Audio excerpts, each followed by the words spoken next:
दोस्तों नमस्कार, मैं हूं शैलेंद्र सिंह और आप देख रहे हैं हमारा YouTube चैनल शब्द शैलेंद्र सिंह। आज हम हैं सलोनी केसरवानी जी के साथ, जो पॉलिटिक की एक हस्ती हैं, इसके अलावा सामाजिक कार्यकर्ता हैं और आपने 4 साल पहले बीइंग वुमेन फाउंडेशन नाम से एक सामाजिक संगठन का गठन किया था, जो 3 लोगों ने मिलकर किया और इसके 4 साल पूरे हो चुके हैं। कल एक भव्य समारोह है। इस अवसर पर हम सलोनी जी से इस यात्रा के बारे में जानेंगे, जो 4 साल की उनकी सामाजिक यात्रा रही है, किस तरीके से उनके फाउंडेशन ने समाज की सेवा की है, क्या क्या मुद्दे लेके वो चली थी और आगे उनके क्या लक्ष्य हैं। और बीइंग वुमेन फाउंडेशन, जिसका मतलब ये है कि महिलाओं के द्वारा, मतलब इसका गठन 3 महिलाओं ने मिलकर किया और इनका जो काम है वो महिलाओं के बीच ही है। तो इस गठन की ज़रूरत कब महसूस हुई और क्या आगे उद्देश्य है। सलोनी जी, बहुत बहुत आपका स्वागत है। Thank you so much Shailendra ji. Being women foundation की आपने शुरुआत कब की थी और कैसे ये सोचा था कि इसके गठन की ज़रूरत है। हाँ, मैं थोड़ा सा इसके एक परिप्रेक्ष्य में जाना चाहूँगी। आज से 4 साल पहले हम लोगों ने बीइंग वुमेन फाउंडेशन की नींव रखी। पहले तो हम लोग पर्सनली, जैसे हर आदमी एक सामाजिक काम करता है, तो मुझे लगता है रिसोर्सेज कभी कम भी पड़ जाता है। तो जहाँ पे एक पहुँच रहा है, वहाँ पर अगर 4 पहुँचे तो मदद का ज़्यादा हाथ बढ़ते हैं और आप और ज़्यादा मजबूत हो जाते हैं मदद करने के लिए। इंडिविजुअली मैंने देखा था, लोग कर ही रहे थे। मन में ख्याल आया कि एक ऐसे हम लोग संस्था की स्थापना करें जो out and out for the women, of the women and by the women होना चाहिए। तो इसलिए इसका नाम रखा बीइंग वुमेन फाउंडेशन, यानी महिला होने के नाते। उसके आगे अगर हम डॉट डॉट छोड़ के आगे चलें तो महिला होने के नाते आपका उत्तरदायित्व समाज में क्या है। क्या होता है कि हर एक ह्यूमन बीइंग हमेशा अपने अधिकार की बात करता है कि मेरा अधिकार क्या है, कर्तव्य क्या है, फर्ज क्या है, रिस्पॉन्सिबिलिटी क्या चीज़ होती है। ये बहुत अहम मुद्दा है। घर पे बैठे हम बहुत सारे टीवी पे देखते हैं और वहाँ उंगली उठाते हैं कि भाई ये ऐसा कर रहे हैं, या ये पर्सनालिटी में ये कमी है, इन्होंने समाज को क्या दिया। तो मेरा ये मानना था कि जब भी आप एक उंगली उठाते हैं, 3 आपकी तरफ भी उठती है। अब इसमें कोई कंपटीशन की भावना नहीं थी कि हम कहाँ लैक कर रहे हैं। आई ऑलवेज फील पॉजिटिव, और पॉजिटिव विचार ये था कि चलो हाथ जोड़ते हैं और मुट्ठी बनते हैं और समाज को के लिए एक उदाहरण पेश करते हुए कुछ देते हैं, कुछ मीनिंगफुल करते हैं। क्योंकि आपका जन्म हुआ है धरती पर, तो ऑब्वियसली आपको अपने जन्म को सार्थक करना चाहिए। ये मुद्दा था। तो एक दिन ये एक अच्छा ख्याल मन में आया। मैं, नम्रता और हिना नदीम, जो इस बीइंग वुमेन फाउंडेशन के मजबूत स्तंभ हैं, विचार किए, मीटिंग हुई और हम तीनों भगवान की दया से लाइक माइंड पीपल हैं, एक दूसरे पर विश्वास, आस्था और प्रेम रखते हैं। लोग कहते हैं महिलाओं के बीच में कंपटीशन, प्रतिद्वंदिता, लेकिन भगवान की बड़ी कृपा है कि हम तीनों लाइक माइंड हैं और आपस में बहुत समझदारी और मेरे प्रति उन लोगों का जो विश्वास, प्रेम है, वो एक एडिशनल चीज़ है। और इसी के तहत बीइंग वुमेन फाउंडेशन की स्थापना हम लोगों ने की और ये सोचा कि हम लोग इसकी श्री गणेशाय नमः करते हैं और चलो समाज में अब उनकी जो नीड है उसमें कूदते हैं और चैलेंज के रूप में इसको एक्सेप्ट करते हैं।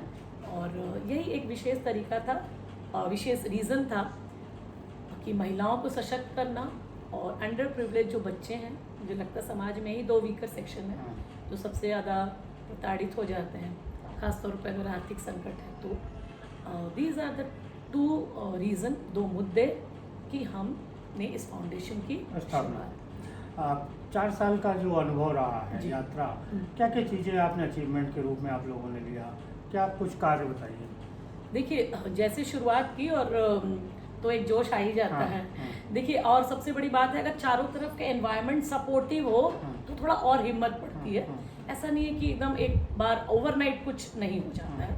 मैं यही बोलूँगी कि कदम बढ़ाया तो हम लोगों ने थोड़ा, एक जैसे खरगोश और कछुए की कहानी है कि स्टेप बाय स्टेप, मतलब ऐसा भी नहीं कि 2 दिन में हम लोगों ने कोई किला फतेह किया। हम लोगों ने अपने प्रोजेक्ट निर्धारित किए और लक्ष्य और गोल को पहले देखा।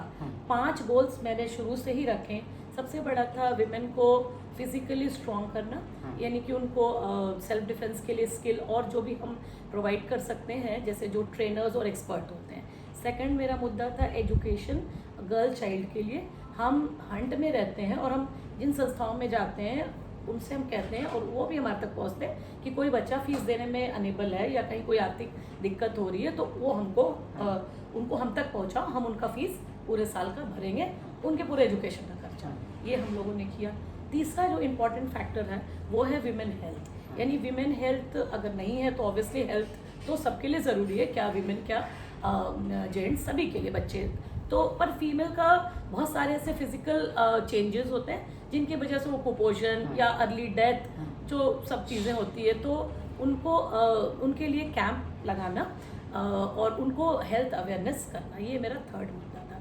चौथा मुद्दा मेरा था कि स्वरोजगार देना, यानी कि महिलाएं क्यों प्रताड़ित होती हैं। जनरल सबको पता है कि अगर इकोनॉमिकली वीक है तो घर में उनको सप्रेस किया जाता है, और इसी वजह से भाई हर जगह ऐसी कहानी नहीं है, मैं इसको पूरे जनरलाइज नहीं कर रही हूँ। आप सभी सर्वाइवर हैं, सभी उंगलियां बराबर नहीं होती समाज में, आप भी देखेंगे ऐसा। लेकिन ये एक बहुत अहम मुद्दा है कि पैसा नहीं तो तुमको प्रताड़ित होना पड़ जाता है।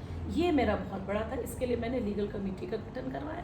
मैंने कहा कि जो महिलाएं को कोई भी तरीके से उनके मैट्रिमोनियल लाइफ में दिक्कत हो, परेशानी हो, हम तक आए, हम उनको लीगल एडवाइज़र प्रोवाइड करेंगे, हम उनके केस को प्रोवाइड करेंगे और हम ऐसे केसेस को लेके चल रहे हैं। हम बहुत इसको एलोबरेट नहीं किए, लेकिन हमेशा खुले मन से कहा है कि जिसको ऐसी दिक्कत हो वो हमारे तक, ठीक है। और जो एक सबसे last but not the least बात होती है वो है महिलाओं को बहुमुखी प्रतिभा की मालिक होती हैं, लेकिन वो जो होते हैं ना वो सप्रेस हो जाते हैं। कोई पेंटर हो सकता है, ब्यूटिशियन हो सकता है, समाज सेवी हो सकता है। देखिए मैं हर प्रोफेशन की इज्जत करते हुए बोलूँगी। जैसे प्रोफेशन, जैसे मान लीजिए प्रोफेसर है, डॉक्टर है, इंजीनियर है, इंटीरियर डिज़ाइनर है, कुछ ऐसे ये नामो गिरामी प्रोफेशन, इनको एक बाउंस मिल जाता है। ऑब्वियसली अगर हमने अपने बच्चों को मेडिकल इंजीनियरिंग में लाइन में लाया तो उनको जॉब मिलते हैं, भगवान की तरफ से सेटल हो जाते हैं। लेकिन कुछ ऐसी भी स्किल्स होती है जो मर जाती है घर में। आप अच्छे पेंटर हैं तो वो वोकेशनल चीज़ें हैं, वोकेशनल ट्रेनिंग उनको दिलवाना है, जिनसे ये स्किल को भी उतना ही महत्व मिलना चाहिए। कोई देखिए, आप तो इतने इंटरव्यूज लेते हो, आप देखेंगे कुकिंग एक स्किल है ना, फोटोग्राफी एक स्किल है, टेलरिंग स्टिचिंग स्किल है, ब्यूटिशियन होना, नेल आर्ट, ये सभी चीज़ें एक कला, और ये कला को प्रोफेशन में तब्दील करना मेरा मकसद और इरादा है। और मान लीजिए मेरे घर में एक मेड आती है, लड़की है, काम करती है, बहुत सुशील है, पैसे की वजह से उसका ब्यूटिशियन कोर्स अधूरा है, या मुझे कहना नहीं चाहिए उनकी अपनी ट्रेनर उनको सर्टिफिकेट नहीं दे रही है, वो 70,000 रुपये दो, ये कितनी गलत बात है। तो अब चलिए ठीक है, मैं व्यक्ति विशेष पर टिप्पणी नहीं करूँगी, लेकिन अगर ऐसी बच्ची है तो हम उनको उस जगह पर पहुँचाते हैं जहाँ पे उनको उनके काम का स्टाइपेंड भी मिले, पैसे भी मिले, आने जाने का भत्ता भी मिले, और साथ ही साथ वो एक ट्रेंड प्रोफेशनल बने, ताकि कभी भी उनको आर्थिक संकट का सामना नहीं। महिलाओं को आत्मनिर्भर बनाना। इसी पीरियड में आपने 2 साल कोरोना के भी झेले, उनको कैसे हैंडल किया? हाँ, ये कोरोना का पीरियड तो सबके लिए एक समान ही था, घर बैठ के। लेकिन समाज सेवियों के लिए ज़्यादा जिम्मेदारी थी, उन्हें खुद को भी संभालना था और समाज को भी। हाँ, ये बड़ा चैलेंजिंग देखिए मोड़ था। आपने कहा ही ना कि भाई उथल पुथल और उठना गिरना, ये सब भी एक सिस्टम है। तो कोरोना उसी उथल पुथल का एक भयंकर एग्जाम्पल था पूरे देश के लिए, क्या पूरे वर्ल्ड के लिए।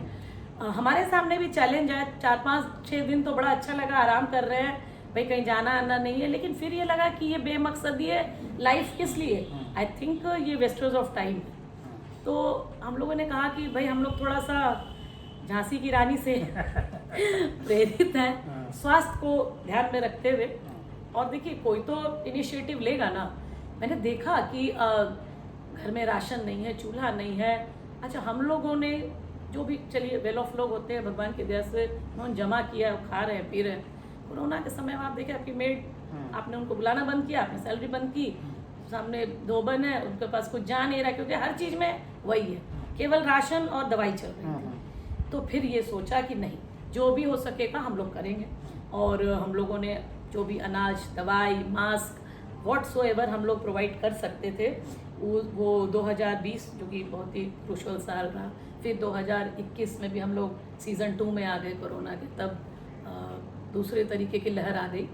हम लोगों ने कभी अपने हाथ रोके नहीं। चैलेंज था ऑब्वियसली, घर में भी लोग कहते थे कि कहाँ तुम लोग गाड़ी भर भर के सामान लेके जाओ। सामान ले जाने की मनाही नहीं थी, बात था कि आप कोरोना लेके नहीं आए। लेकिन मुझे लगता है ऊपर वाले की बड़ी कृपा रही, हम लोग गए विथ फुल प्रोटोकॉल को मेंटेन करते हुए, सैनिटाइज और मास्क जैसे भी गवर्नमेंट के रूल्स थे, पूरे दुनिया में जो WHO ने रूल्स किए थे सबको हम लोगों ने फॉलो किया। सोशल डिस्टेंसिंग में अगर आप हमारे विंग वुमेन फाउंडेशन पेज पे जाएंगे या पर्सनली फेसबुक पर सलोनी केसरवानी और tag with any wing women foundation member देखेंगे तो आपको काम ही काम दिखेगा कोरोना काल में। ये चैलेंजिंग था, लेकिन हम लोगों ने इसको उठाया और कभी भी ऐसा भगवान ने करे त्रास दिया है तो हम खड़े हैं। कि समाज की मदद आप कैसे लेती हैं? अकेले काम करना संभव नहीं होता है जी, तो ये कैसे करती हैं और क्या मदद समाज के लोग कैसे करते हैं? बिल्कुल। देखिए, जहाँ आपके इरादे अच्छे होते हैं तो मुझे लगता है शैलेंद्र जी अपने आप आपके पास लोग आने लगते हैं। मुझे सबसे बड़ा तो पहले मैं थैंक्स दूंगी अपने पूरी विंग वुमेन फाउंडेशन टीम की। 100 से हम लोग शुरू किए थे, अंडर 100 ही थे, लेकिन लोग बढ़ते चले गए। अच्छा, ये बढ़े कैसे? हमारे फाउंडेशन में ना कोई मेंबरशिप है, ना कोई कंपल्सन है, किसी बात का कोई भी फाउंडेशन नहीं कि आपको ये मेंबरशिप देनी है, कुछ भी नहीं है। सिर्फ और सिर्फ ईमानदारी, सच्चाई और निष्ठा और सेल्फ फाइनेंस के ही थ्रू हम बढ़े। लेकिन मैंने ये देखा कि जब आप अच्छे काम करने चले तो लोग, महिलाएं खासतौर पर मुझसे मिलने लगी, हम सब से, हिना से, नम्रता से, कि आप लोग का काम बड़ा अच्छा लगता है कि आप करते हैं, जाते हैं और पहुँचते हैं, हमको विंग वुमेन फाउंडेशन की सदस्य बना लीजिए। जो भी राह में मिला हम उसी के हो लिए। और उसके बाद उन्होंने हमसे पूछा कि मेंबरशिप क्या है, क्या करना पड़ेगा। हमने कहा कुछ भी नहीं है, आपकी भावना और आपकी फीलिंग ही हमारी मेंबरशिप है। आप एक बार आ गए तो आप हमारे लाइफ टाइम मेंबर हैं और हमेशा हमारे आदरणीय रहेंगे। अब आपके सवाल पर आती हूँ कि कैसे। जब हम सोशल वर्क करने चले तो हमने ये नहीं देखा कि हमें किससे क्या मदद मिल रही है, हम अपने खर्चे पे बढ़े और बढ़ेंगे। लेकिन मैंने ये भी देखा कि जब हम एक काम करने, लोग कहते थे मेरे तरफ से ये कंट्रीब्यूशन, मेरे तरफ से ये कंट्रीब्यूशन, लोगों ने इतना बढ़ चढ़ के मेंबर्स ने कंट्रीब्यूशन दिया, कोई मास्क के रूप में, कोई सैनिटाइजर, कोई कैश, कोई अनाज से, कि कभी कमी पड़ी ही नहीं। ऐसे नहीं, आपने सुना है कि सुदामा का वो बढ़ता ही चला गया। इसी तरीके से हमारा जो दान पुण्य का खजाना था शैलेंद्र जी, ये लोगों के सहयोग से, खास तौर पर मेरे मेंबर्स, मेरे जो और भी एसोसिएट हैं, सभी ने, कुछ लोग आना चाहते हैं लाइमलाइट में, कुछ लोग कहते हैं हमें मत मेंशन कीजिए, लेकिन सभी ने हर तरह से सपोर्ट किया और सपोर्ट के थ्रू हम बढ़े और हमारा सामाजिक काम स्लो और स्टडी चल रहा है। वी आर नॉट इनटू कि हमारे NGO में क्या हम बैंक बैलेंस बना रहे हैं। मैं तो खुल के आपके YouTube चैनल से बोल रही हूँ कि हम बैंक बैलेंस बनाने वालों में से नहीं है। आपका असली बैंक बैलेंस होता है आपने समाज को क्या दिया। लोग कहते हैं अरे हम मर के स्वर्ग जाएंगे, नरक जाएंगे, ये कोई नहीं देखा है। यही स्वर्ग है, यही नरक है, और यही आप अच्छे काम करो, यही पुण्य आपका, आपका बैंक बैलेंस है। तो लोगों के सहयोग, उनके कॉपरेशन, उनके डोनेशन, उनके कंट्रीब्यूशन से हम लोग हिम्मत करते चले गए और ये चल रहा है और आगे भी चलेगा। एक आखिरी सवाल है। बिल्कुल। आप 3 फाउंडर हैं, बहुत सारे NGOs हम लोगों ने यहाँ देखे हैं कि लोग फाउंडेशन में आते हैं और फिर धीरे धीरे आगे बढ़े और अलग भी हो जाते हैं। आपने कैसे इस यूनिटी को जोड़ के रखा? आपने वो सुना है, दूसरों को भी दीजिए। यूनिटी इन डाइवर्सिटी, ठीक है जी, कहते हैं ना अनेकता में ही एकता है। पहली बात तो मैं ये बोलूँगी कि हमारे ग्रुप में हिना नदीम, मैं अभी कोर मेंबर, मतलब अपने ऑफिस बेरर को लेकर चल रही हूँ, नम्रता तिवारी और सलोनी केसरवानी। अब आप इसमें देखें कि हम लोग में भी अलग अलग धर्म के लोग हैं, लेकिन हम सब हर एक धर्म की इज्जत और सम्मान करते हैं। जब तक आप सम्मान देंगे नहीं, आपको सम्मान मिलेगा नहीं। छोटों से भी उम्र के हिसाब से, धर्म के हिसाब से और कार्य के हिसाब से आप सम्मान दीजिए, आपको भगवान सम्मान लुटाएंगे आपका। और मैं गॉड फियरिंग पर्सन हूँ, लेकिन मैं सिर्फ एक ही धर्म के लिए नहीं वो रहती हूँ। मुझे लगता है धर्म सबका समान है, हर धर्म की इज्जत कीजिए। हम एक दूसरे की इज्जत और रिस्पेक्ट सबसे ज़्यादा करते हैं, और वो लोग का ट्रस्ट जो है हम पर और मेरा ट्रस्ट उन पर इतना ज़्यादा है टचवुड कि हम कभी किसी से सवाल नहीं करते। अगर उन लोगों को, अगर मैं नम्रता और हिना की बात बोलूँ, बिल्कुल खुल के मेंशन कर रही हूँ कि अगर उनको पता है कि सलोनी केसरवानी या सलोनी दी भी लोग बोलते हैं कि पास में मान लीजिए कि 5,000 रुपये, एक एग्जाम्पल, तो 5,000 रुपये में वो एक एक पाई का हिसाब देगी और रखेगी और जो नहीं मांगेगा उसको भी देगी। ये इसलिए क्योंकि हम एक दूसरे पे विश्वास करते हैं। अमिताभ बच्चन की एक पिक्चर आई थी हम, जिसमें गाना था एक दूसरे से करते हैं प्यार हम, एक दूसरे के लिए बेकरार हम, और यही मेरा फॉर्मूला है, टिप्स है ना, एक दूसरे के वास्ते मरना पड़े तो है तैयार हम, तैयार बिल्कुल। और आगे भी हम लोग ऐसे ही काम करेंगे। कभी कभी हो जाता है, जैसे हेल्थ इश्यूज भी हुए हमारे मेंबर्स के साथ में, लेकिन हम एक फैमिली और एकजुट होकर काम करेंगे। विश्वास और लगन, यही टिप्स है। हम कभी अलग नहीं हुए हैं और ना कभी अलग होंगे। अच्छा, आप एनुअल फंक्शन भी हर बार करती हैं? जी, हाँ। साल पूरा होने पे बिल्कुल। अभी तक के क्या क्या अचीवमेंट है? जब एक बार आपने पूनम सिन्हा जी को आमंत्रित किया था, फिर कैसे, एक दो थोड़ा सा जानकारी दी। हाँ बिल्कुल, 2 साल लगातार किया, लेकिन 21 में थोड़ा रोकना पड़ा क्योंकि सख्त हिदायत थे। तो हमने भी कहा कि, और देखिए उस समय हर चीज़ का प्रैक्टिकलिटी भी देखना चाहिए। सभी इकोनॉमिकली एक जगह पर आके रुक गए थे कि सबके इनकम ज़ीरो पर आ गया था। तो ऐसे में मैं ना मेंबर्स पर, ना अपने फैमिली मेंबर पर या किसी पर भी कोई इकोनॉमिकल प्रेशर नहीं देना चाहती थी, क्योंकि प्रोग्राम यूं ही नहीं हो जाते हैं। तो 1 साल ब्रेक किया, हमने कहा थोड़ा काम करते हैं, और 2 साल लगातार के बाद तीसरा साल भी हम फिर उठे कि हाँ अब हम जो है करेंगे। और बात सिर्फ कार्यक्रम की नहीं है। 14 जुलाई मेरे पिता श्री जय कुमार पाली जी की पुण्यतिथि है, और उन्हीं की याद में मैंने फाउंडेशन की स्थापना की थी, उनसे प्रेरित होके, क्योंकि वो ही मेरे आदर्श और मेरे गुरु हैं। कल उनकी पुण्यतिथि है, तो मेरे लिए ये day a day to celebrate नहीं है, a day to pay homage to my father and to all such personality who have done something for the society. तो ये कारवां किसी न किसी रूप में चलेगा। हो सकता है आज हम एनिवर्सरी के रूप में सबको बुला रहे हैं और सम्मानित करते हैं महिलाओं को, क्योंकि एक देखिए एक रिकॉग्नाइजेशन भी अच्छा लगता है, और सबको अच्छा लगता है कि हमें पहचान मिली। वो सोर्स हम हो सकते हैं, आजकल कोई और फाउंडेशन होता है, आप मीडिया जो पत्रकार हमारे सम्मानित होते हैं, तो ये तरीका है। और ऑब्वियसली पॉलिटिकली भी मैं बिज़ी रहती हूँ, वहाँ पे भी बहुत काम होते हैं, लेकिन वहाँ पर भी कुछ चीज़ें जो नहीं हो रही थी मैंने किया। जैसे विमेंस डे पर कभी कार्यालय पे ऐसे काम नहीं हुए थे, पर फिर भी मैंने वहाँ पे किया पहली बार। तो ये सिर्फ नाम कमाने के लिए नहीं है, ये है कि जिस चीज़ के लिए आपको वो पोस्ट मिली है, अगर मैं अपने पार्टी पॉलिटिक्स की बात करूँ तो उसको सार्थक करो।